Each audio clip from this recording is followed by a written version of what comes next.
Are Arsenal out of the title race? We are at the moment.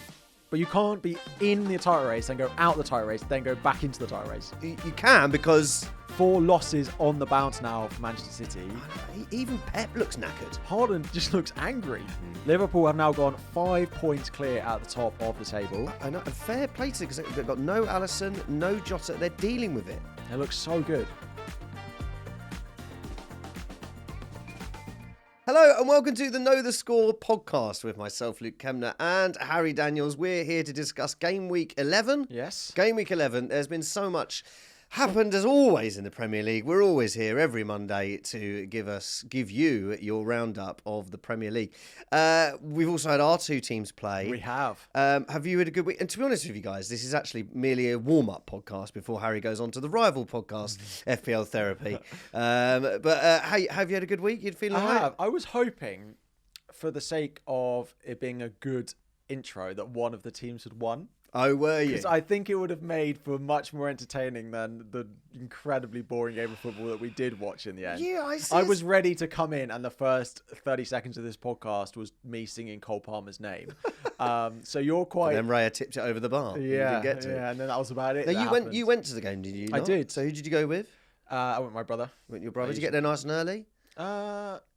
Early enough. Early enough, fine. Because we go often. Like, we don't feel like we go for to the pub before and go for a beer. Right. We go to watch the football and we have it timed to a T. Okay. So we go there to get just in time. There was a bit of traffic, so we just about just about got in. But yeah, we're looking forward to it. I think it was a game that could have gone either way. Yeah. And a draw was a fair result on it, and we'll maybe talk about it in detail. But yeah, it didn't really fill up to the billing that maybe we hoped it would. Well, look, we'll get there because we've got one of our questions of the week. Yes. Before we do that, just a reminder to like the video. 200 likes is the aim. Subscribe if you are new. 5-star on podcast as well. And everyone knows how algorithms work, but it does really help. Yeah. When you comment, when you like, when you 5-star it, Exactly. when you give a review. Even if you're just slagging us off, we don't mind. Yeah. It all helps the algorithm. Preferably don't. But, No, don't encourage that. Yeah. Well, I'm saying, listen, I don't mind. I'm an algorithm junkie. I don't care. Better than no comment. Yeah, exactly. I'll take what I can press get. is good press. Yeah. It's not really a question of the week, but of course we now have a new Manchester United boss should be in camp at some point over the next week or so. Okay. So today, Monday. Today. Today. It starts today. Welcome Happy to the first job. day of work, Amorim. Was it Amorim? Almiron? No, he plays for Newcastle. So is it Amorim? Amorim. Yeah. Amorim. So he's back in the job, the job. So we just wanted to talk a little bit about him, maybe what to expect from him in the new Manchester United camp. I think things are expected to go well. People talk very, very highly of him. So just to give you a little rundown of what he did. So he joined Sparta Braga in Portugal in 2019, did 1 season there and brought them up to 3rd, which for them was a very strong season, and went straight to Sporting Lisbon. Braga. Yeah. In his first season at Sporting, they came 1st. Yeah. Won the league the first year he was there. In Farmers League. Then came 2nd. Then came 4th. Then came 1st. And are currently 1st. There are other teams. You've got Porto and Benfica in that league as well. Yeah, so okay. it's not like a Farmers League like Ligue 1 is, for example. It's Farmers League like the Bundesliga. It's a competitive Farmers League. Yeah, like La Liga is, where there are You've few got other 3 teams. sets of good farmers. Yes. All right, okay. No, 3 sets of good teams and then lots of farmers. No, I see, yes. There's lots of farmers and then there's some Yeah. There's Jeremy Clarkson and then there's all the other farmers that are just trying to make sourdough. Yeah, Okay. exactly. Fine. So they play a 3-4-3. Yeah. Wing backs. They play with narrow number 10, so it'll probably be like Rashford and Fernandes, or Garnacho, Fernandes, or Ahmad, etc. playing narrow, with their wing backs giving them the width. Okay. So whether it's Shaw, whether it's Dalot, they'll be the ones going up and down, getting knackered by 70 minutes and having to be taken off, but they'll run a lot. So you think it'd be like 2 number 10s? Narrow, yes. So with a striker, probably Højlund up front. Okay. And then wing backs. The wing backs could be someone like a Garnacho, because they do a lot of attacking work. Yeah. Maybe not to start with, but it is possible that it's someone like that. Dalot probably on the other side. He has converted wingers into wing backs in the past. Okay. And then we're expecting a midfield two, probably of Kobe Mino and Ugarte. Could be Casemiro, but Ugarte was not bad at the weekend when we talk about Manchester United. He's found his role which is not playing football, it's just tackling people. So that's what we're expecting. He comes very, very highly recommended. They've been fantastic this season. Of course, beat City in the Champions League. Then they won 4-2 again at the weekend against Braga, their rivals as well. Yeah. Got the biggest send-off like you can imagine with how good he's turned this team. And going halfway through the season for them, isn't it? It's like for them, it's like, well, he's going to go. Like that's kind of our season, maybe not finishing quite as we wanted it to. And he's going to be doing well. How do you feel while you're slowly dying over there? That's How right. do you feel on them starting now? Do you worried about where they're going to get back to? I think as football fans, we've been slightly pleased that there's not been a top tier Manchester United over the past couple of years. Yeah, but to be honest with you, mate, sort of they say the same about Chelsea. It was like Chelsea and Man United for the last few years was sort of banter clubs. All right, we didn't need to be in. I know. This wasn't about us. Like, leave us out of it. But that's sort of what it's been like, and we've had to readjust our expectations of Chelsea. And I think it's way too early to say what that means for Man United. They've had, Van Nistelrooy has done well for his 4 games, but they've played PAOK Salonika, they've played Leicester twice, they played Chelsea, and they did all right. I thought it was quite it was a rubbish game. So I don't think I'm suddenly going, right, Van Nistelrooy, what was it, Rio Ferdinand, give him a contract, tell him to sign.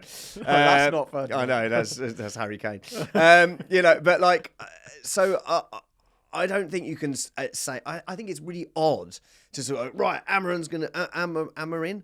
Yeah, Amorim's going to come in, and immediately everything's going to go brilliantly for Man United. It's way too early to say. They've still got a lot of personnel problems in their team. So I don't know, man.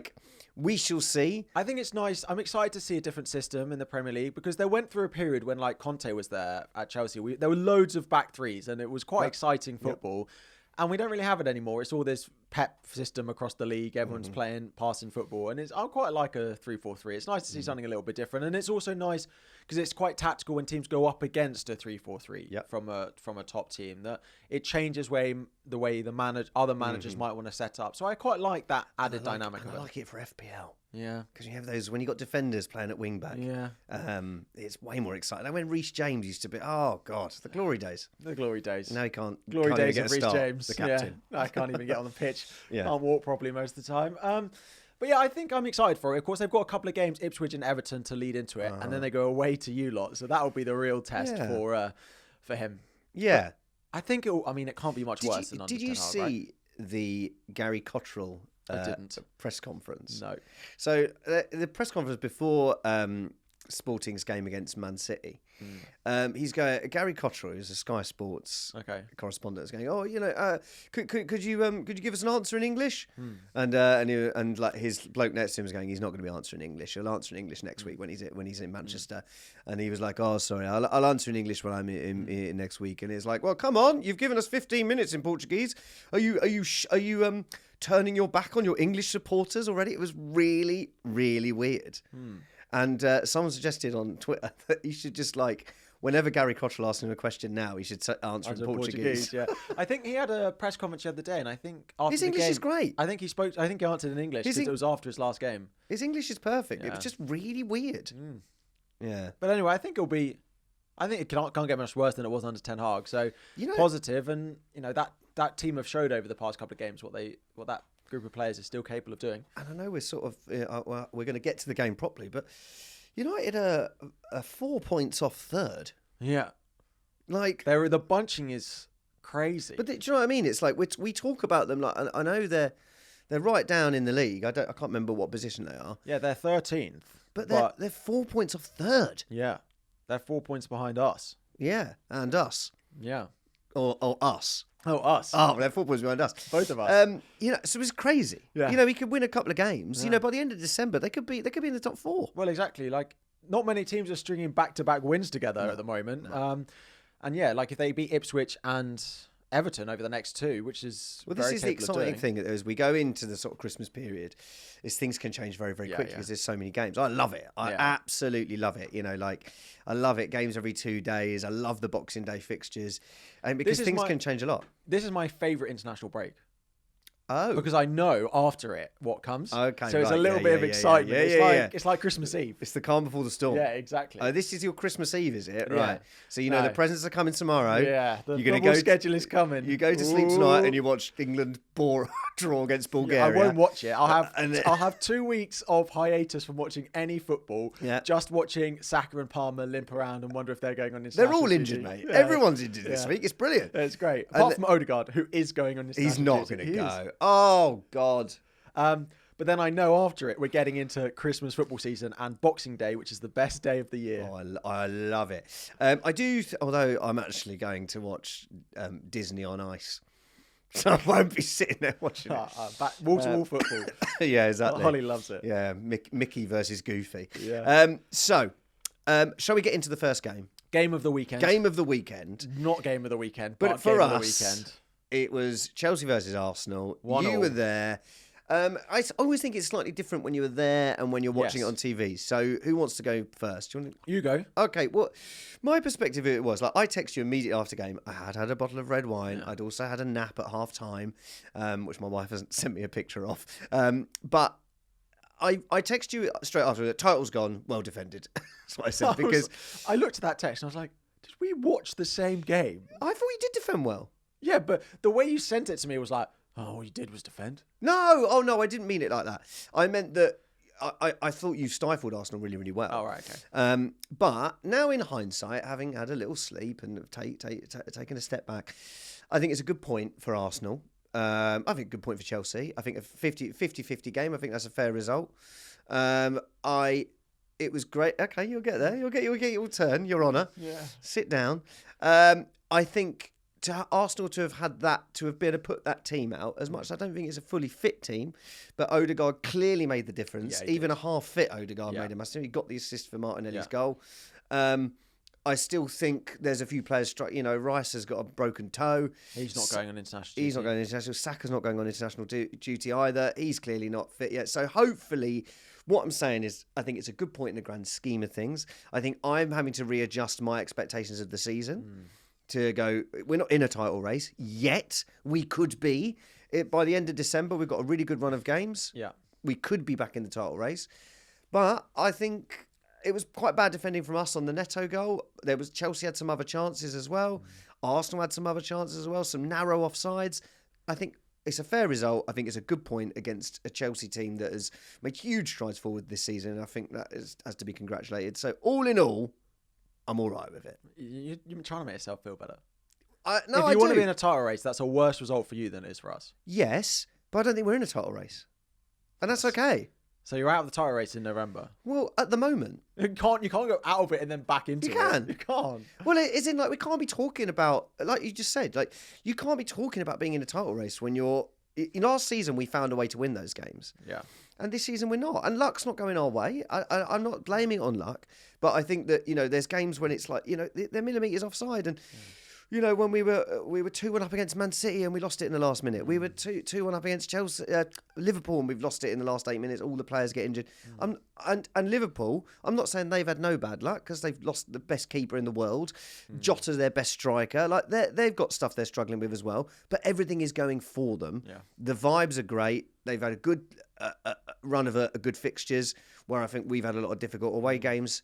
We're not in a title race at the moment. I don't understand how you can be not in the title race. You can be in it, then you're out of it, and then you're back in it again. But anyway, it's called the title race hokey cokey. The millimetre offside. I think James needs to have his beeps ready for me when I go to talk about Kai Havertz in this game. Oh, really? If Kai Havertz wants to come back to the club that showed him a lot more love than he probably deserved and shush us after scoring us, then get it ruled out for offside is embarrassing. Frankly, embarrassing. But I will not go anything more. But surely the fans were giving him... I wasn't there, but surely the fans were giving him hell. Yeah, boo him. Well, yeah, so he can shush. No. Yes. And then it's offside. He can shush, right? He got chucked out the club. Oh, don't. No? Don't even What, start. you were desperate for him to stay? No. We gave him much more than he deserved. oh, come on, man. Like, I think if a player goes back to his former club and it's like when Adebayor ran the length of the pitch. Like, as part of me, it's like, he's been given stick all game. I mean, maybe don't run the length of the pitch. Don't shush us. That's, and then get we're going to get to that question, but Adebayor, that's one. Yeah. But I think, given a little shush, I know it was then ruled offside and it can seem embarrassing, but I just he's won more at Stamford Bridge than he'll ever win in the rest of his career, probably, so... He needs to, I'll just put my drink down as I finish my little dig. Yeah. Anyway, carry on. Enough. So you're in the ground. Yes. To be honest, I thought the game was, like there were a couple of chances. It wasn't boring. Like I watched the Chelsea United game last weekend, and it wasn't great. Like I was bored. I think the first half was a bit boring. Do you think? I messaged my Arsenal WhatsApp group saying, "Is this dull?" ? Because then part of me was going, "Is this dull?" It's different when you have skin in the game, right? When your team are playing it, you try and do your best to think, "Oh, it's tactical." It was a little bit. There were chances. Like Odegaard, as you say, massively made the difference in there. Like your defensive partnership is just so difficult to get past. Like Jackson, we've seen him have big chances against other teams and didn't really have a sniff. As you said, Odegaard made the difference. He got the assist for the goal. The one for Neto, how he had so much space in that midfield. Like Caicedo, it was about the only time we had space in midfield, and he did amazingly to take the chance. I think the thing is that you had Timber, you had Martinelli, neither of which decided who was going to go with him. There was something weird going on with those two in terms of your structure. Well, I don't think Timber is best at left back. Tim was playing left wing most of the game. But I think he's better at right back and Calafiori at left back. But then where does that leave Ben White, who I adore? Timber was halfway up, 3/4 up. He was playing... I think you did something tactically where Ben White and Timber were really far forward because we play so much through Neto and Madueke, and you wanted to pin them back and you didn't want to let them into the game. And that worked because they were playing really deep because they had to mark these fullbacks, and they didn't get into the game really, apart from the Neto goal. Like Madueke, it's not really a game for him. Like against Leicester away next weekend, he could easily score a hat trick. I thought Neto was superb. Neto is our best. I know. It was another messages that I'd sent in my WhatsApp group earlier. Was Neto is unreal, and he was so really fired up for it. And he's one of those that he knows how quick he is, and he knows how good he is. And if you're that quick, part of being that quick is you need to know that you're that quick, and you need to know that you can beat your man and take them on. And we saw it in the goal he scored against Newcastle a few weeks ago, and we saw it again. So yeah, really, really happy with him as a signing. Yeah. Palmer didn't look fit. He only trained once or twice the week before, and like he wasn't fully fit. Yeah. His first touch is still really good. There were a couple of times where it did let him down a little bit, but like he's still... It's a shame, isn't it? Because it's like we've been banging on about Saka and Palmer, but I thought both had quite quiet games. Really. Yeah, it would have been nice to have that game where you had to have two squads fully fit, where everyone's ready to go. This is what I will say. With the international break now, I think Arsenal having a fully fit team with 2 weeks of... And actually, Odegaard going away for international duty, I think is all right, because I think he won't play 90 minutes, get some match fitness, come back. We've got a really good run. So I think the future... is going to be bright for Arsenal, but at the moment we're not playing like anybody that should be in the title race.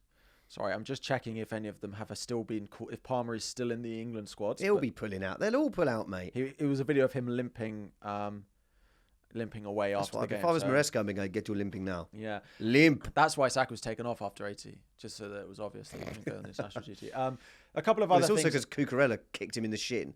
Cucurella tends to do that. He was brilliant. Cucurella was brilliant. That was an interesting... Yeah, no Reece James. No Reece James. He brings Cucurella in, who's one of the best,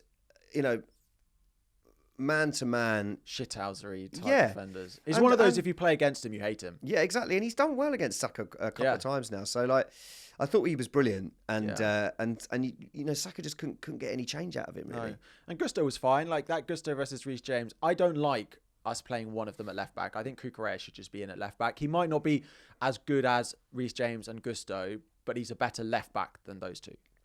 He's good, Cucurella. Yeah, so I like him a lot. Just a couple of other notes. First of all, I put Caicedo is what Arsenal wants Declan Rice to be. The best fit and available defensive midfielder in the league, apart from, of course, Rodri. That is tongue in cheek. But Caicedo has been fantastic for us. I don't think that's about a lot. I don't think it's... Sorry, you carry on. That is a joke, right? Yeah, of course, yeah. Declan Rice has been great for Arsenal, but Caicedo is turning into the £100 million player that we wish he could be. Yeah. He has been arguably, alongside Palmer, our best player so far this season. Yeah. He is by far our most improved player, and we would not be third in the table without him. Yeah, he's fantastic. And he was very good again against you. My worry with the Rice thing is that when we bought him in, we bought Havertz in to replace Xhaka, and Rice was supposed to be where Partey's playing. But now Partey is, in the year of his new contract, is being unbelievable. I thought he had another really good game. Yeah. And so Rice is now playing this sort of left 8 position because we've converted Havertz to be a centre forward. Yeah.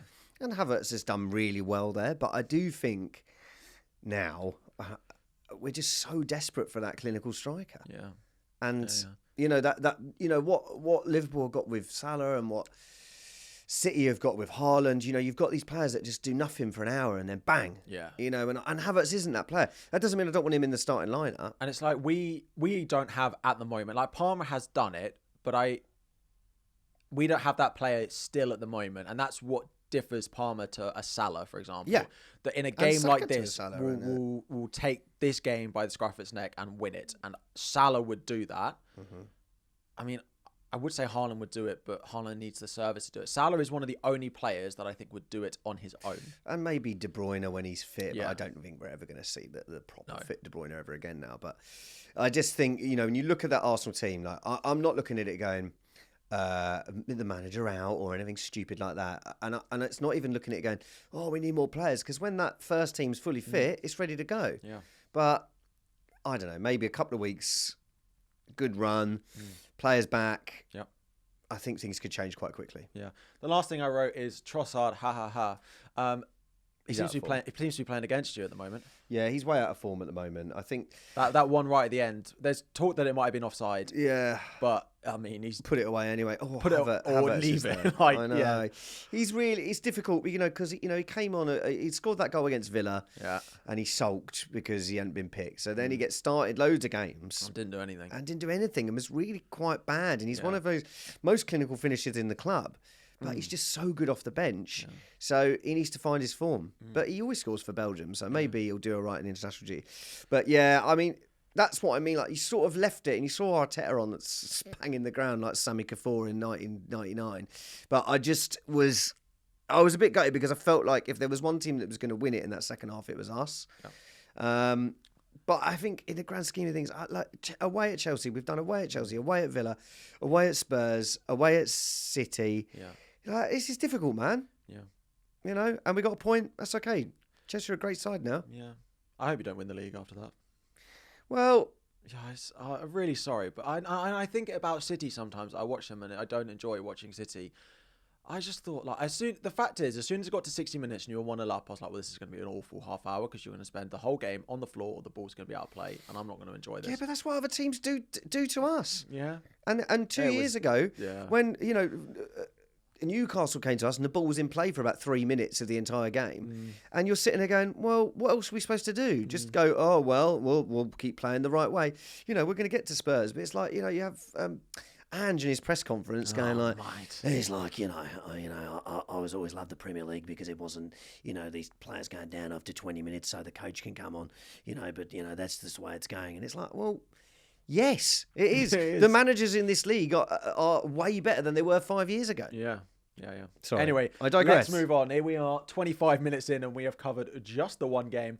Let's move on to some of the 3 o'clock games. Of course, there was no early kickoff. Very quickly, we're going to do Brentford Bournemouth first. Okay. But just to cover the Monday night game, which we didn't cover, which was Fulham 2, Brentford 1. Oh, that was fun. Which was the least Brentford performance I've ever seen. They had one shot from distance, which they never do. They scored, and then they literally didn't do anything. Absorbed pressure for 90 minutes, and Fulham should have scored several before that. And then Harry Wilson came on, and who has now a better goals-to-minute ratio than Duran in the Premier League. Wilson has gone to the top because he scored twice off the bench, and then he scored off the bench again when we get to the Fulham game this weekend. Fulham were fantastic in that game. Brentford were really off it, but at the weekend, we saw Brentford return to be the Brentford that we know that they It's the can fun be. house, isn't it? The G-Tech Stadium. It's like, pop down it. See, this is who you want to see win the league. Yeah. You know, you want entertainment. Thomas Frank has said, we're in the entertainment business. Every week. We're in the entertainment business. You know, you want to come down, watch some good football, come down to the G-Tech Stadium. Like that, it's good fun down there. Yeah. Every week, down to the bookies when they play at home, over 3.5 goals, Yeah. please. It's great. Yeah. Yeah, sorry, go on. You're sort of in charge of this one. Yes. It was a little bit of chaos. The girls, Bournemouth went ahead twice in this game. So very good from Brentford to come back into it. Again, as a Chelsea fan, watching Kepa goalkeep like he did was not great. Very harsh, I think, to drop Travers. Yes. I mean, it'd been brilliant. He was. And then Man of the match in their last 2 games. Yeah. Kepa for the Damsgaard goal, like getting beat at his near post from there is not great. Yeah. All goals were pretty good. The first goal for Bournemouth was, the pass back from Van den Berg where Evan Nilsson just rounds the keeper. Like, horrible pass back.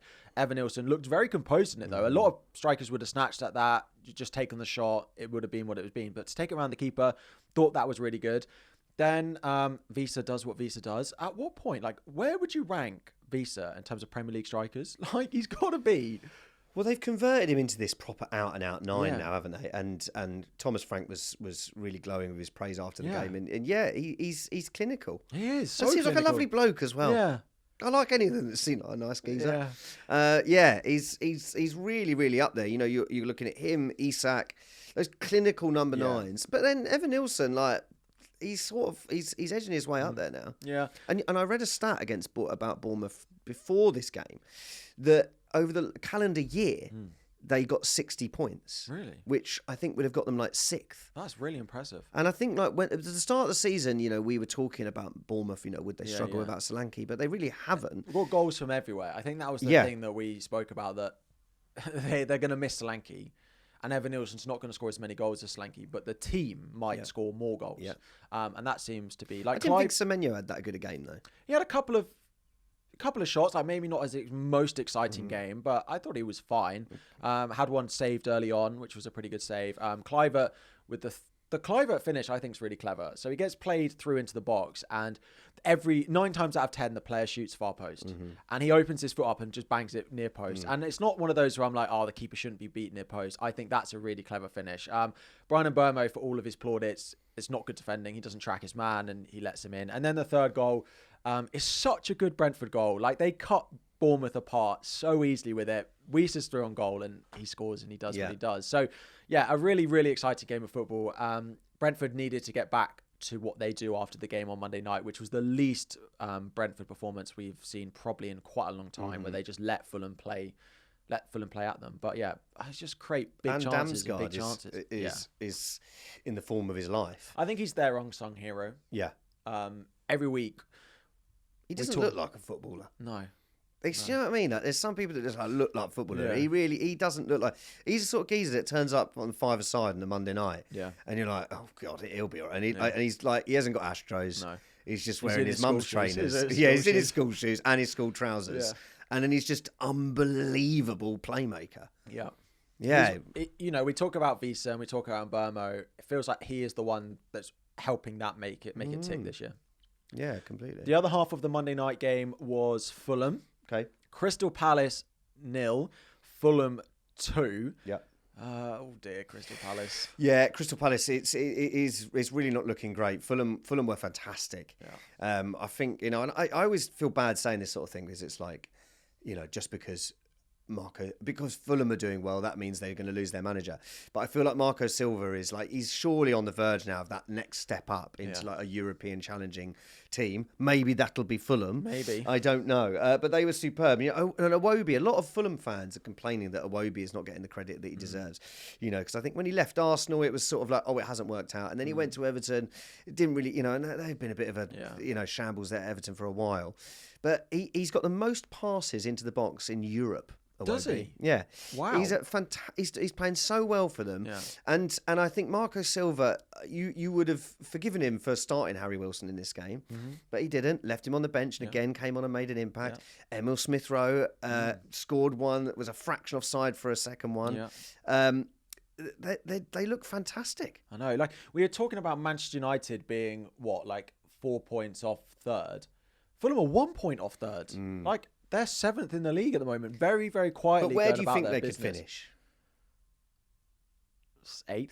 Yeah, well, I think over the course of the season, I don't want to say, they could finish higher, but I don't think they will. I just think this season, that middle block of teams has taken such a step forward. There are so many of them. And that's great. And it's... The Brightons, the Fulhams are now at the same level as the Villas, the Newcastles. Yeah. That is so bunched. And we are seeing it in the table that outside of, from West Ham down, you've got like the bottom 7. Yeah. But then from 13th all the way to 3rd, being separated by 4 points. It's crazy. I think even something like down to 10th, there's 1 point. Yeah. From 3rd to 10th. Like, you look at the form and virtually no teams are stringing more than like 2 or 3 wins together in a row. I just think they've bought really well, and even Nelson on loan, like he played really well. Yeah. He couldn't put the ball in the back of the net, but he was so influential. Fulham look great, man, and Palace. I don't know. Look, I don't think you can say Glasner out because of how well they played last season, and they've lost Eze, and they've lost Wharton, and they had some chance in this. Anderson against his old club cleared off the line. I think Anderson went over to the fans, the Palace fans, did he? and sort of said sorry, sort of apologised, but also apparently he was making out that like it wasn't his choice to leave. Well, we've said it so many times. It was such a weird sale. But we said this on the pod last week. Like, looking at their fixtures, it could really be trouble for Palace now. So they've got Villa away, Newcastle at home, Ipswich away, City, Brighton, Arsenal, Bournemouth away. I don't look at that run and think they're going to necessarily... maybe Ipswich, but they're on form. Like, they could lose all of those. They're just not scoring any goals. No. And like, without Eze and without Wharton, they looked really not good. And without then, of course, the Elise money, which the Elise money they spent on Sarr. They spent on, in terms of attackers, they spent on Sarr, Kamada, stupid tackle, send him off, horrible tackle, and Nketiah. Between the three of them, I don't think they've had one Premier League goal involvement for the money they spent on Elise. They might have had one, but that's it. Like, it hasn't worked. And that's the issue. Like, I remember Spurs did it when they signed Gareth Bale, sold Gareth Bale. There's that picture with like 8 players, and like, none of them worked. That's the issue with trying to replace a single player with mass. Yeah. And it's like FPL. You can't have mass on the pitch. But yet you can sell Haaland and spread the funds, and it can work. Yeah. Absolutely. So, it's got to be trouble stations for Palace at the moment with those fixtures coming up. Like, if they lost the next 7, like I would be surprised if they didn't get any points, but then in each individual game, I'd back them to lose. And he's not making good noises, Glasner, as well. Like, he's saying we weren't good enough. Yeah.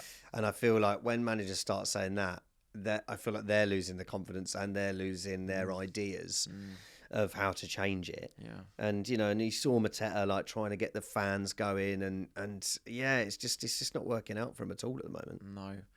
Yeah, they're still in the bottom 3 with just 1 win so far this season. Of course, a very kind team giving out Palace's first win a few weeks ago, which was Spurs. They also gave out their first win to someone else, but we will wait on that one. We'll talk about another bottom of the table clash, which probably should be a game that we don't need to talk about for particularly long in terms of the actual football, but more maybe about the outcome.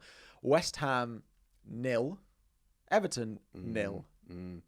Has Lopetegui been sacked? No, I did actually write notes mid-pod. Please check if he's been sacked. It is not announced yet. He will get sacked. I would be 99% sure, because it's so bad. Yeah. And yes, they didn't lose. And I know, like, they were sort of looking at them, if they could win this game, that would save his job. But they were so bad, even in a 0-0. Yeah. This isn't, I don't see how it's going to change. I think he'll be gone. Surely, this is the international break. This is the time to do it. I agree. Going into that Christmas run as well. It was a tale of 2 goalkeepers this game. Pickford and the old man Fabianski. 2 really good performances. Is he 40 now? He must be. He's up there with James Milner. Yeah.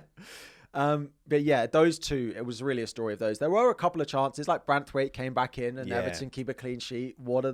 You can imagine the shock that I saw that Brentford started and they kept a clean sheet. I started Mikalenko in my team. I benched him. You did. I played Fabianski though. I did not. Oh. Because I believe that Arsenal could keep a clean sheet.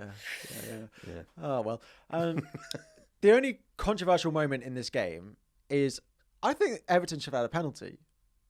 Somerville kicks Young when he goes to clear the ball. Yes. And then they go up, like the highlights, go up the other end and they have a shot and they don't really show it.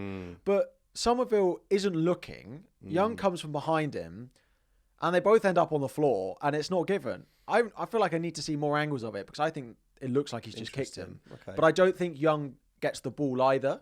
So then maybe that's why it's not given. But yeah, I don't think this game needs more to be said about it. Calvert-Lewin still without any chances. Bowen had a few, but they're still not creating enough. I think Somerville was quite lively. I was going to say, on Somerville, I do think he was probably one of the highlights of the match entirely. That and Pickford. I thought Somerville looked good. Of all the signings that they've made. Yeah. Because West Ham spent a lot of money. But then Kudus comes back in, and Kudus, who got his ban extended. Yeah, they've got a bit of it. People have gone at Arsenal saying, "Is there a disciplinary problem?" Where I always have refuted that. Where I do think West Ham have got a bit of a disciplinary problem. When you look at Alvarez's stupid yellow card last week, Kudus, 5-game ban. Do you not think that's partly manager driven? Yeah. I think it's a vibe around the club. Yeah. You look at the way we'll get to Man United, but you look at the difference. Just Ten Hag leaving, and they've got Van Nistelrooy, who's not going to be their manager, and just that shift of momentum and morale around the team can make such a difference. But in the same way that Lopetegui is, that's why I just think they've got to sack him. Yeah. Well, what do you think about Sean Dyche? Because let me read out Everton's upcoming fixtures. They play Brentford at home, Man United away, Wolves at home, and then Liverpool, Arsenal, Chelsea, City. Yeah, I think Everton are doing all right. Yeah. I think with Braithwaite back in there, Pickford's... There's two big home games there. Brentford at home, Wolves at home. They have to win at least one of those. Where are they now, Everton? They're still right down there. They're still 16th, but they're 3 points above the drop. Yeah. Yeah, I don't know. I suppose you always feel with Dyche that he's gonna shore up the defence, which it hasn't been great. But they have been in and out of injuries. But Braithwaite coming back in. Yeah. But it's the goals, man. I thought Ndiaye played well. Yeah. And he looks bright as always. But until they get some goals in there, when you look at, we'll get to Ipswich. When you look at Delap, when you've got players that might be able to get you 10, 12 goals, but Everton just do not have that. And that's why I think Wolves will be fine. Yes. Let's talk about them. Wolves 2, Southampton 0. This is why I think Wolves, these performances were coming and why they beat a team like Southampton, because they have a player like Matheus Cunha and a goal scorer like Strand Larsen in their team. Yes. That they have players who can score enough goals to keep them in the league. But I actually don't think Wolves were that good in this game. I think Southampton are... they had 70% possession. But they had like 60 against City. No. I don't think Southampton are going to stay up at all. But I don't think that's Russell Martin's fault. I think what he's doing there is really, really good. And that they're not a team that should sack their manager. They're just a team that probably needs to go back down, spend well, and then come back up again. Yeah. But you've seen that with teams before, where I think it's... If you were just to sack the manager now on getting someone that might keep them up, I don't think they've got the players. No. Where, as you say, Wolves do. Wolves still conceded lots of chances. Yep. Their defensive record over the last 20-odd games is really bad. Yeah. But they were always going to keep a clean sheet in this game. Yeah. Having said that, I do think Southampton's goal being ruled out was ridiculous. I don't know if you've seen this, but they score a goal, and then it's VAR, and the ref gives it, and VAR step in. I have watched this about 18 times. I still can't even see where the foul is. It's really odd. Now, Wolves are due some VAR going their way, but you watch that and you go... They'll be signing that, we'll keep VAR well, that's the thing. They'll be signing a new petition. Southampton will start the dossier now. Because I think Southampton have had a couple of bad VAR decisions go against them in the last game as well. And then obviously it could be a different game. Yeah. But Cunha is in the form of his life. If Wolves go down, he'll be... big signing to someone. Because... I think even if he doesn't, I mean, he's such a good... natural number 10. He scores goals, he assists goals, and also his vision, like the way as soon as he gets the ball, he looks up and he's always looking for that pass forward. And like some of the balls he was spraying out to the wings was superb. And the first goal, Sarabia, is a beautiful it's a beautiful run from him. Yeah. Cunha finds him beautifully. He nips it round Aaron Ramsdale, and it's a great finish.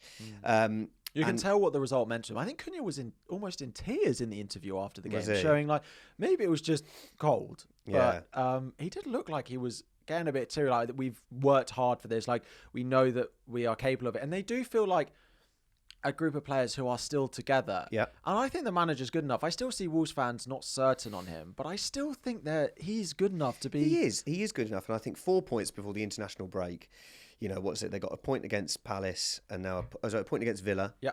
And now they get... Point... I can't remember they played last week, but they got a point. You check that out. He got a point last week, and now 3 this week. Going into the international break, there's all smiles. You saw Palace. It was Palace, yeah. So you saw those big white veneers from Gary O'Neill. And Brighton the week before as well, and points against Brighton is not easy. Exactly. Obviously, I think the smiles can be back on the Wolverhampton fans' faces again. But I just think it's very easy to look at this going 2-0, well done Wolves. I don't think they were that great. So I think it's going to be a long season for both these teams. It's true, but then they've got Fulham away this week, then Bournemouth, Everton, West Ham, Ipswich, Leicester. Like they're in a position now where they've got games they can start. What you think Bournemouth and Fulham immediately? No, I don't think immediately, but I think that's better than what like Palace have got coming up. Of course, but I still think that I would say Bournemouth and Fulham. I wouldn't be surprised if Wolves lost both those games. Yeah, Everton away, West Ham away, Ipswich at home. Like you want games like that. Yes, of course. But I'm not saying they're going to win them all. But I'm saying it's better than having what some of the others have got coming up. Of course. Yeah, Southampton. What's Southampton's fixtures? I think they're awful. Yeah, Liverpool, Brighton, Chelsea, Villa, Spurs, Fulham away. Wow. Yeah, it's worse than you thought. I don't think they'll sack him though. Do you? No, it feels like one of those like. They'll just, I'm not going back down again. He'll stay there all season and then go and get the Bayern Munich job. Yeah, that's how it works. Yeah. Because Pep said a nice word about him. Yeah. Right, those are all the 3:00 games. Before we move on to have a look at the evening games, which there were 2 of. First of all, please do like the video. Subscribe if you are new. 5-star review on podcast. Yes. All of that. All right, cool. Yeah, all of that. I don't know what I was doing then. I was sort of like, yeah. Last week, so we're having our hot topic question this week, which is going to be following on from my frustration with Kai Havertz at the weekend. It's going to be the biggest, very sensitive, the biggest disrespect in football history. So let us know which yours are in the comments, but also just to have a look at some that you sent in for last week's hot topic question, which was the biggest sort of one-season wonders, the biggest fall-offs or not achieving what we thought they would. Our big ones were Calvin Phillips and then Dele Alli as well. Quite a few saying that Calvin Phillips, maybe recency bias, is up there. We had Footy Fan 129 saying Michu. Yeah. He's now in 4th division. He's still playing. Spain. Well, he definitely was. Yeah. A really random throwback. You know Felipe Luis, who used to play for Chelsea, yes. left back? He's a manager now, and they've just he? won the league in Brazil. But anyway, I thought, well done, Felipe. And then the other one, Super Noob Slayer said Rashford, which I think is pretty reasonable. I think that's absolutely fair. Yeah. So again, we'll read out the answers to the person, I can't remember who was, who told us you need to read out the answers. Absolutely. Yes. We will be reading out the answers or the ones you send in every week. So let us know your biggest disrespects in football. For me, Kai Havertz at the weekend has got to be right up there. God, he's really wound you up. He has. He's got in your head. He's in. I can't believe it. Rent free. Well, there was another point in the Arsenal game where Kai Havertz got booked because his head was bleeding.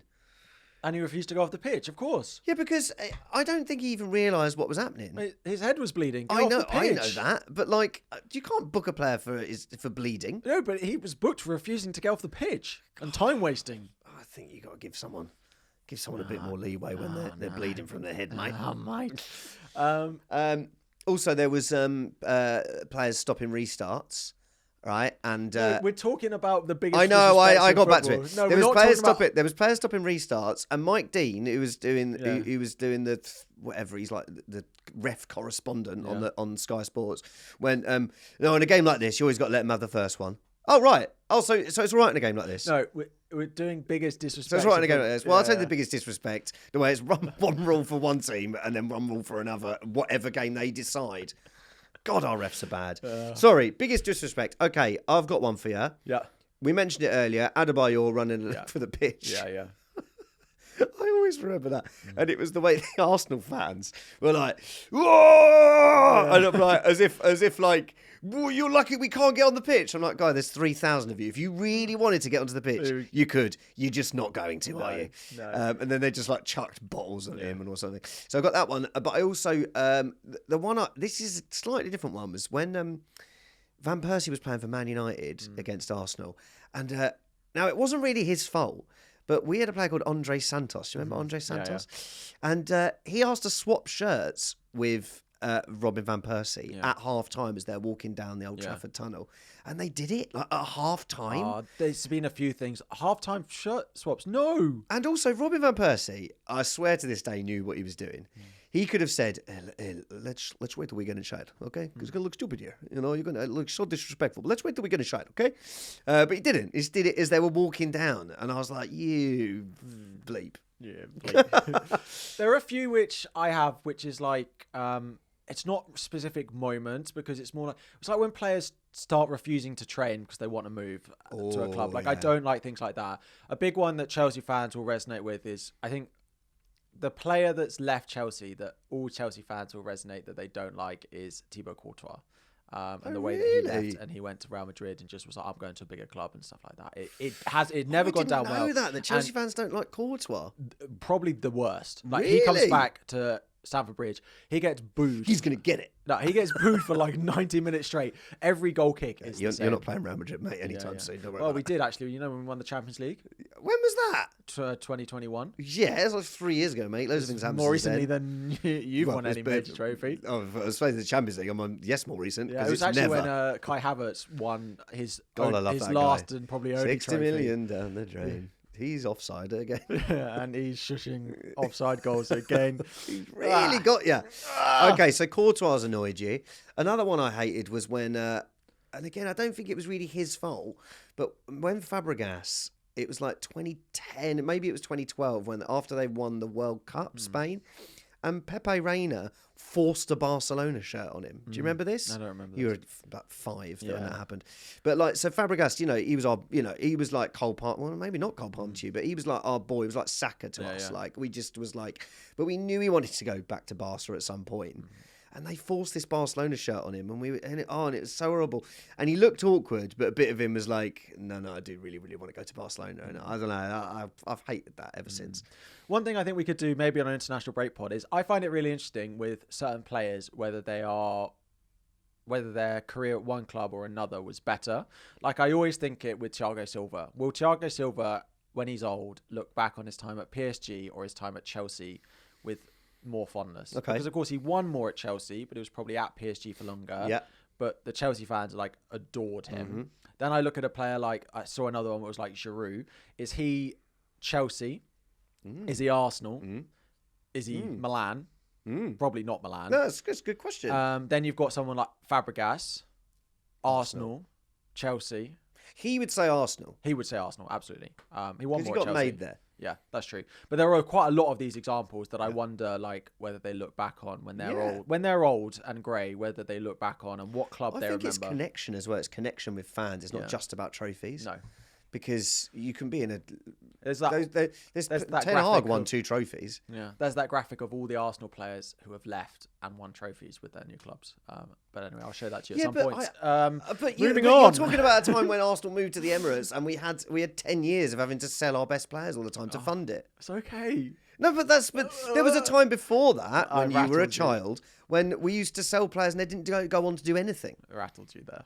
Because like Overmars went, Petit went, and they didn't go and do anything. A little bit rattled. God, I am. Yeah. Because you're a wind-up. Yeah.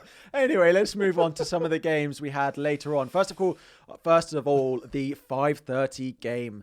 Brighton 2, Manchester City 1. Yes. Man City, they're down to the bare bones. Yeah. You know, you even look at the players that Man City are bringing on. You know, they're bringing on McAtee, O'Reilly. They've got their own O'Reilly. There's that other guy, Simpson Poussey. They're for City. Careful how I say that. Yeah.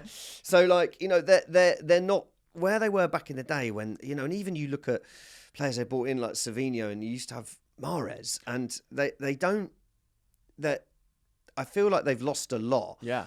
Gundogan looks old, man. So I wrote this. Well, I didn't write it, and that's why I thought you mentioned Mahrez, because I thought I wrote it. They haven't replaced him. No. Basically, they miss his goals so much that they are very reliant on one player for goals now, whereas before Foden hasn't scored, man. No. And Foden, Gundogan, like Savinho, like all these players that used to be around Haaland and scoring goals, where they look quite blunt in attack. Now, and we all know that City give up a lot of chances, especially with so many players out. Yeah. I think just all of it has just caught up with them at the moment. And I think Pep looks knackered as well. Yeah. And I think maybe this international break, like Arsenal, is going to be a good little reset for Man City to get those players back. I don't know if we're going to see De Bruyne at his best, but let's not take anything away from Brighton. Yeah, fantastic. Who, again, but Hurtzler as well, like he brings on Belieber, who makes he's so good. Was so good. He made the whole difference in that game. And O'Reilly was injured in his first game for, his signing from Celtic. He came on immediately, a really lovely finish. Yeah. Pedro's now back fit again. Yeah. Pedro, who I don't think could believe that the chance sort of fell to him. No. Hammered it in. He's clinical, man, and he's got arrogance about him. Like I think Pedro's gonna get one more big move after Brighton. Every manager, both it happened with De Zerbi, who's having a massive fallout at Marseille at the moment. Have you seen that? Wow. But also where he showed them a blurred out contract there was an offer for him to go and manage Man United. But he also said, "I'm ready to go. If they want me out, I'll leave." He said it in a press conference. I love him. But also, sometimes maybe good, sometimes that. Often maybe bad. But also, I've lost my train of thought now. But Brighton. Yeah. But they came back really well. Yeah, they weren't great in the first half. No. Haaland forced the goal in, and I thought we're gonna because I'd sold Haaland in FPL, having not done it the week before, and I thought, of course, here we go. Here goes Haaland. Here's his sort 3. I turned it off. But he's so wasteful at the moment. He is. But he only gets that chance because Brighton stupidly give the ball away in central midfield. I was watching it and I was like, "Oh, what have you done? What have you done? This is exactly what they want," and they scored from it. Now, he was quite fortunate to score from it. Took a couple of chances, but that is what City wanted in that game. They wanted to turn the ball over high and create chances quickly, and they did that. And Van Heck and Igor were great, but I think if it's Dunk over Igor, that goal doesn't go in because I don't think Dunk lets Haaland get away from him the way that did. The other thing I think to note here is what is City defence at the moment? They're Cole Walker, Rico Lewis, Gavardio, and the player I don't want to say his name in case Simpson Puset. Yeah. I think it's all right if I say it like that. Yeah. It's like what Homer Simpson really likes. And then a midfield in front of them that's like Kovacic and Gundogan. They're going to give the ball away in midfield. Yeah. They then don't have the defenders to not give away chances. And that's exactly what happened again in this game. But even when you see people like BBC or try to put up the formation, it's like they've got 2 defenders.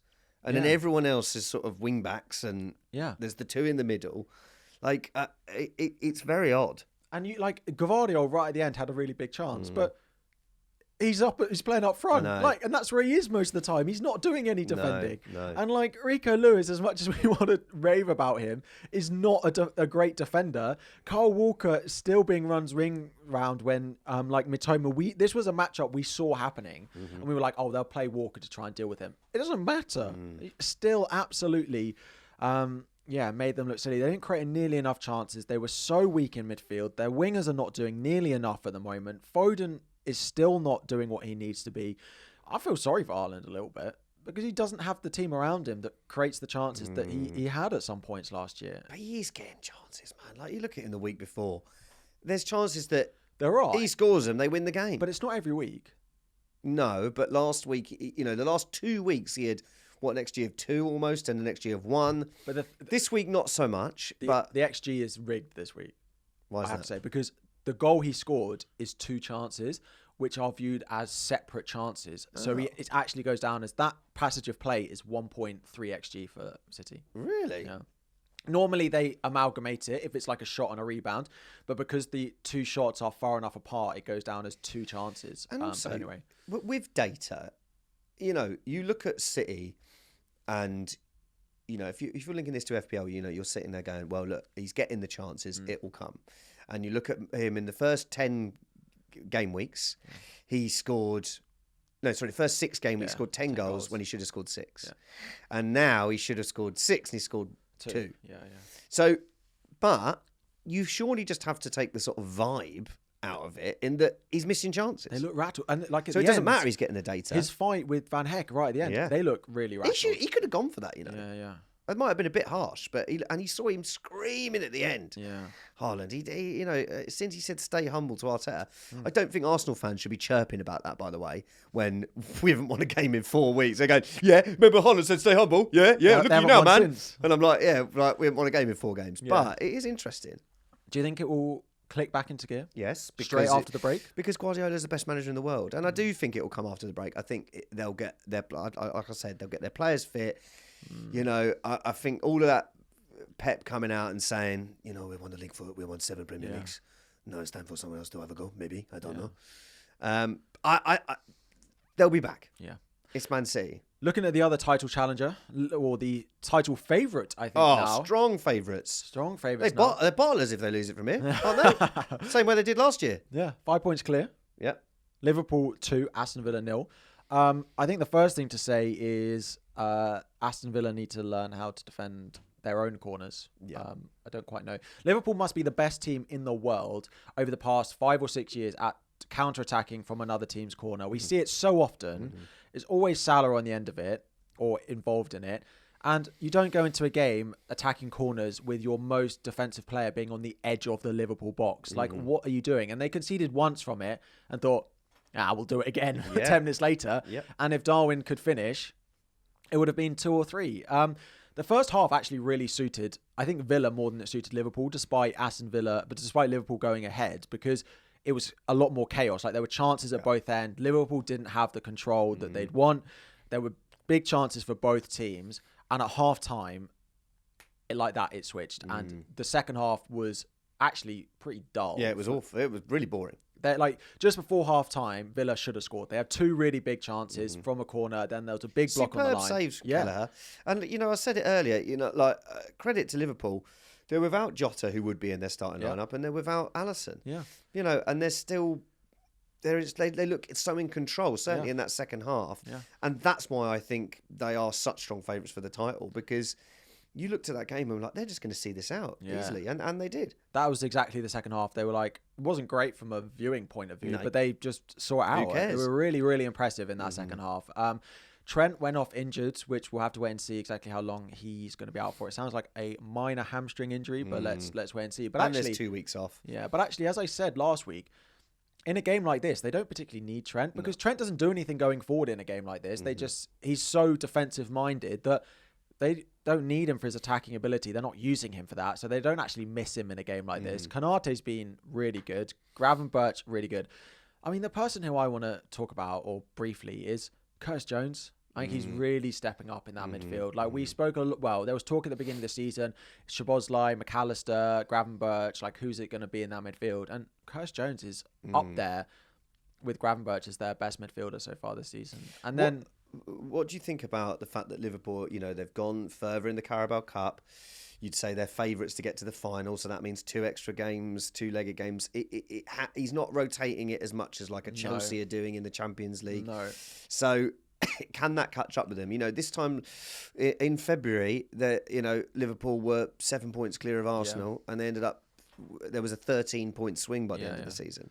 I do think every team is going to get tired at some point, but they do have players in backup positions to do it. They have good depth, so like Darwin will play, and we'll see Gakpo, we'll see Diaz. So they do have it. So I don't think it will massively hinder them. But I also think it's good. And. It's easy to say this because they're doing so well, but let's see how they react when they have... I know they lost to Forest, but let's see what they react when they have a couple of injuries. Yeah. I know... I've been saying that. They have got a couple of injuries. They look really good, but let's see what happens when they have their blip. The final thing to say on this game is it should have been a pen. Yeah. Pau Torres has been pulled back, and he was the player going for the header. I don't understand how VAR has looked at it and not given it. It's Liverpool. Yeah, at Anfield.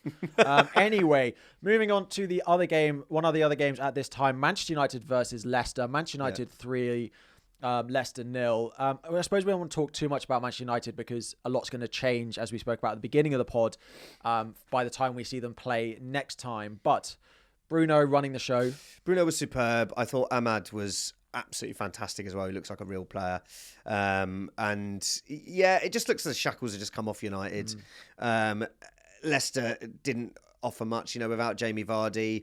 Mavididi did well to get through a couple of times, but couldn't put anything away.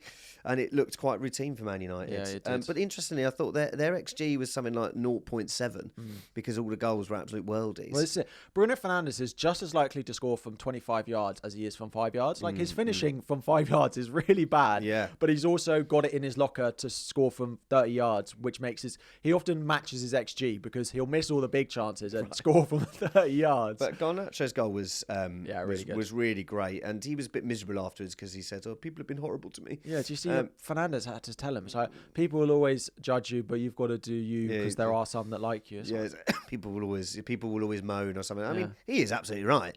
People always moan. I was just thinking, just get on with it, mate. Yeah. Superb goal from. I'm going to be interested to see what happens with Rashford when Amorim comes in. Miguel Amorim, we'll just. Just call him Amorim when he comes in, because I don't know if Rashford's going to suit this system. I know you say that he could be a narrow forward, but I think he's going to prefer to be out far on the left, and I can't see him working as a wing back. So I worry for Rashford. I wonder how long Rashford will stay at United. Really?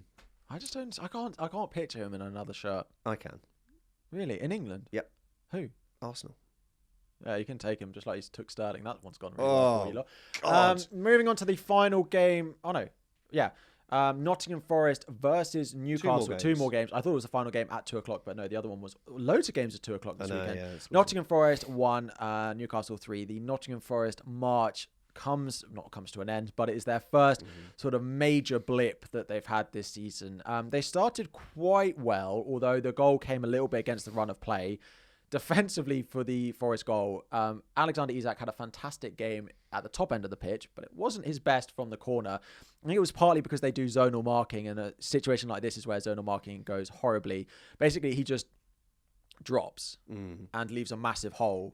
Murillo runs into it and puts it in the back of the net, and it's like that is literally the exact spot where Isak is meant to be defending. And I think Chris Wood sort of does an amazing sort of dummy that I think draws the Newcastle players towards him, which leaves Murillo free. In that situation, I'm really surprised that Dan Burn is so far back in the line. Like, he's marking Chris Wood, which I get, but Chris Wood's at the back post, and that means he should be, for me, because he's so tall, the first defender, and you've got to get it over him. And if you're trying to beat Dan Burn, and you also need a player where Alexander Isak was, that really wants to put their head in. Yeah. Like, you need it to be, a Shaw, a Dan Burn, who doesn't care if he gets clattered while he's headering it. Alexander Isak's too worried about getting clattered and getting injured, as I would be. I'd be like, oh, no. Yeah, exactly. Please, no. No, go on. Big, scary Murillo. Yeah. But outside of that, I think it was a really strong performance. We said it. They've been very good at home. We needed to see more from them away from home. Joe Linton sort of playing in a slightly more advanced role because of the midfielders that they've got fit and available now with Willock and Longstaff alongside Bruno Guimaraes. And Longstaff had a good game. I think now the England job has gone to Tuchel and not Eddie Howe. I think the focus is things seem to have settled down. There was rumours of him falling out with like the sporting director and stuff. Things do seem to have settled down there now, and with Isak's probably, if not the best striker in the league at the moment. So that's a push. Well, he's certainly up there. Yeah. Look, when he's yes, he was injured for a bit, but as soon as he's come back in, he scored four and four. Yeah. So yeah, I think Newcastle are now. This is the first time this season I feel like we've seen a really strong performances from Newcastle. They're really good against Arsenal, and they've been really good again this week. So it's only their second time this season winning back-to-back games as well. So it really is in the Premier League. So it is a boost. The other thing is their fullbacks starting. They've got some good couple of young English fullbacks in Lewis Hall and Livramento. We'll see whether Trippier actually gets back in the team or not by the time. I don't think he probably will. I don't think he will. And it's very short term, because if they bring him back in next season, it's Livramento. And also Botman is not far away, and Botman is such a brilliant player. So you've got and he's much better than Dan Burn. But also, I think if you bring Botman back in, then Dan Burn can also cover at those fullback positions.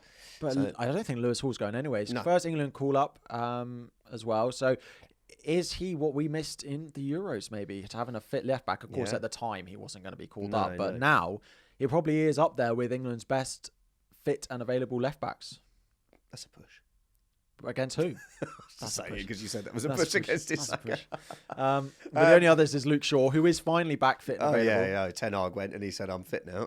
I did say that. I did think that was a little bit... Yeah. Don't want to talk too much about that one.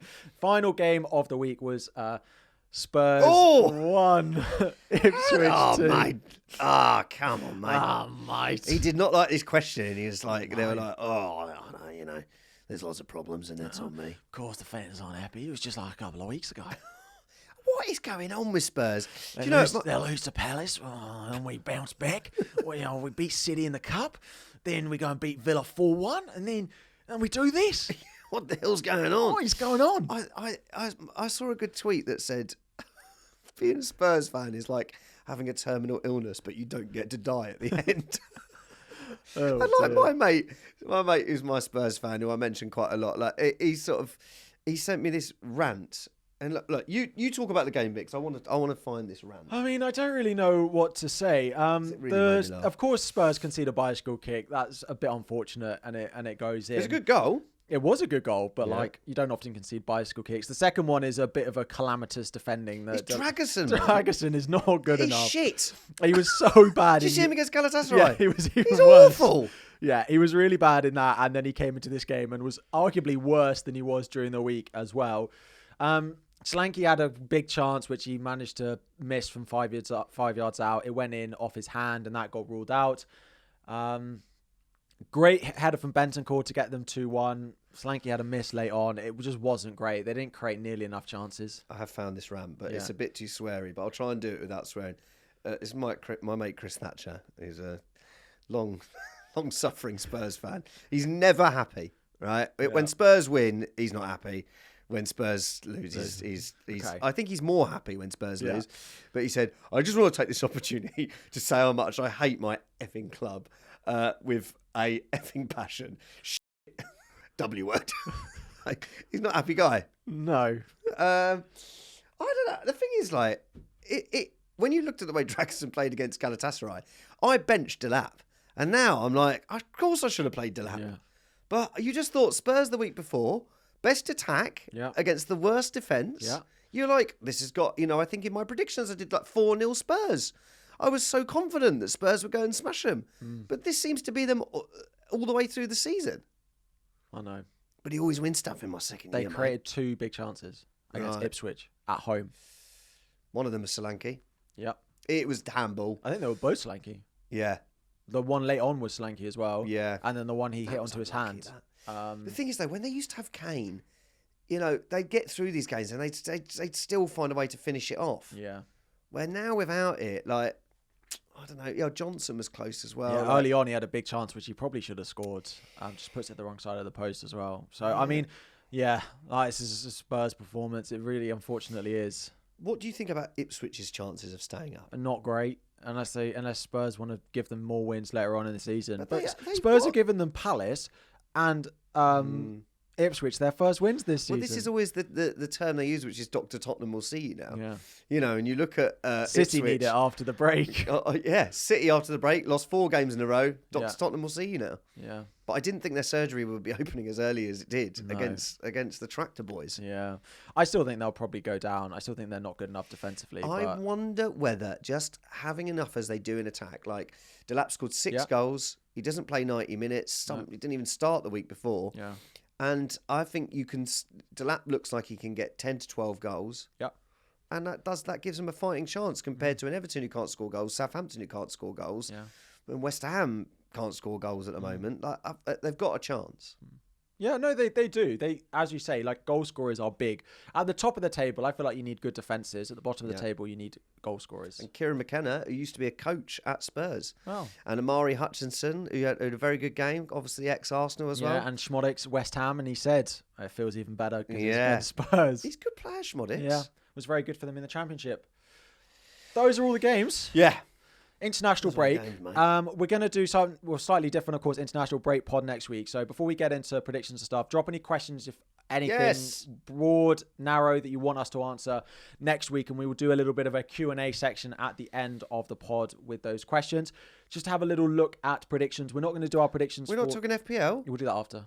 Okay. We'll do just a roundup of predictions. A reminder for last week. Pro FPL won 16.5, but that was the Monday night game. So just to confirm that. So we won. Did win. Was Pro top. FPL. Yeah. You're into the draw. Into the draw. And this week we have a winner.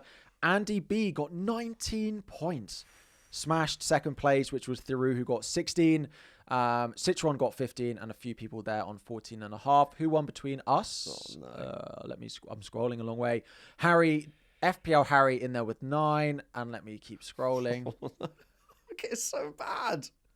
The trouble is, I think things like Tottenham are going to win. Maybe I missed. Games Luke against Kempner Ipswich. in there with 8. It was close. Okay, fine. It was close. Fine. It was close. That's all right. But yes, we'll do predictions for Game Week 12 once we do our pod next week. Let's talk a little bit of FPL. Yes, so I made 3 transfers this week. Yep. I sold Haaland, Ooh. I sold Rodgers, Yeah. and I sold Van der Ven. So it was a -4. I brought in 8 Nori. I Nice. started him over Rico Lewis. Yeah, nice. I brought in Salah and I brought in Solanke. So You went back to Solanke. Solanke. So when I've owned him, 2 points, 2 points, 2 You're going to points. sell him. Sold him, 16 points. You're Brought gonna it back in, 2 points. You're going to sell him again this week. Yeah, of course I am. Yeah, good stuff. Great. And then you'll buy him again the week after. Yeah, it's great. He'll score against City and you'll It's buy the him back. okie dokie. Yeah. Yeah. It's like in, out, I in, know, out. but I'm delighted that the Salah move worked. I Yeah. mean, there's so much luck involved. Yeah. You look at the Haaland easily could have got 2 goals in this game. He could, but the thing is, with it now, is these forwards that you're buying in place of him Yes. are also on such good form at the moment Okay, yeah. that it's making it... I think Haaland can score 1 or 2 goals, but 1 goal's not enough. No. He has to be scoring twice. Yeah. And then if I'm buying a Mateus Cunha and I'm buying a Visa, it's difficult for Haaland to really push it on top of them at the moment. Yeah. I didn't make a transfer. Did you? No, I didn't. No. I should have played Mikalenko over Rico Lewis. I'm surprised you didn't do it because I didn't get to watch your deadline stream, and then I was when I checked in your team, I was surprised you'd started Lewis. I was just scared of City. Yeah, and I but was then like, if I don't have Haaland, I was like, my thought process was, I don't have Haaland, so I'm going to start Rico Lewis. Not quite sure why they went hand in hand. I had Foden and thought, well, I've sold Haaland, but I've got Foden, so if Haaland smashes it, Foden will be involved. Yeah, He wasn't, and I'm annoyed about the Fabianski thing. 9-point Fabianski. Yes, love that. Yeah. Any early transfer plans? Well, the thing is, I thought Delap and Foden are on the chopping block. Yeah, But Foden's on the chopping block. Delap, he had a really good game, and I think as a bench player, that's all right. So Foden, maybe I go Bruno Fernandes. Like the guy in my mini league, Johnny, he's gone top now. He brought in Bruno. Yeah, 17 points. yeah. Eek. And I was like, when he said he brought him in, I was like, oh, he's a United fan. I was like, oh, this is classic. You've been done. I was like, United aren't that good. It's not going to work. Enjoy this. Yeah. 17 points. What about you? I need a defender, so I might buy Konate this week. Yes. But I'm also tempted by João Pedro. Yeah. Solanke to João. How old is Pedro? How old is he? I don't know. How He's much is he? 5.4. Woo! So you could do Delap to João Pedro. I could do Solanke to João Pedro. I can do Solanke to João Pedro and Semenyo to Bruno Fernandes. Oh, so you've got 2. I got 2. Oh, could you? I could. See, but last week you're going Semenyo's a keep. You've got to have Semenyo. Yeah. But now I look at Bruno and João Pedro being back, and I want to chase some points. Yeah. I want to chase last week's points. See, I might get rid of Foden for Bruno because I know I could do Bruno to Saka, so Foden to Saka. Yeah. But I have not seen enough from Arsenal just yet. But then I don't know. Maybe I've with got Odegaard Arsenal. back. I'm going to hold on to them for now, but hopefully it gets better for you. You're up to 86k now, aren't you? You've had a lovely few 79 weeks. after Fabianski got the extra bonus point added on Sunday evening. Lovely thing to see after the end of the games. Yes, and they off to do FPL therapy with 2 boys that are not doing as well as you. So that is going to be a smug listen. Smug Harry. And I will be listening to that, FPL smug. Fair enough. Listen, guys, thank you so much for tuning in. As Harry said, please do give us your questions for next week. Any feedback? We love your feedback. Keep sharing the pod. and have a lovely couple of weeks in your international break. Have you got any plans? Not really. I'm going to the dentist. I had planned the dentist, but I keep putting it off. I'm actually going on a very posh train ride tomorrow. It's called the Pullman. It's like 5-star dining. Can I come? You can. I've got an electrician coming tomorrow. Then I'm going to get my eyes tested, and then I'm going to the dentist. This is what I do in the international breaks. You just sort your face out. I just sort my life out when the international breaks. You going to get the nose done as well? Yeah, I'm off to Turkey as well. I might need to do that. One shout I will give is Aidan, who works at Les Miserables, the musical that swept the world, because I didn't realise he listens to the podcast. So I'm just about to go on stage, and he comes up to me and he goes, "You gave me a shout out. You gave me a shout out." Yeah, and he was like, "You said I was going too far about the Liverpool game." And I was like, "Oh yeah, sorry, did I slag you off?" And he was like, "No." He's like, "I'm going to get even worse now." And then he was like, when Liverpool went 1-0 up against Villa, he was at the side of the stage holding up the 1-0 in his hands. And I was just like, "Oh, piss off." So shout out to Aidan and also Robson, who's also in the cast. He says he's listening. So appreciate the support. Thank you, everyone listening. If you got to this point and you put up with an hour and 15 minutes of it. Yeah, thank you very much. You are committed. Harry, you got a run to go and do a podcast. Yeah, in a minute. Yeah. I'm gonna go home and sleep. Thank you guys. We'll see you again next week. Thanks all.